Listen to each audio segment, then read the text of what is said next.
নমস্কার, আমি প্রিয়াঙ্কা সরকার। আজকের ভিডিওতে আমি দেখাবো ১০ অবতার হস্ত।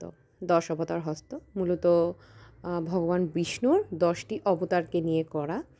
তো এই ভিডিওতে আমি পরপর ১০ অবতার হস্তগুলো দেখিয়ে যাব। প্রথমেই রয়েছে মৎস্য, কূর্ম, বরাহ, নরসিংহ, বামন, পরশুরাম, শ্রীরাম, কৃষ্ণ, বলরাম এবং কল্কি। একটা সংশোধন থাকবে, বাঁ হাতে ত্রিপতাক, ডান হাতে পতাক হবে কল্কি।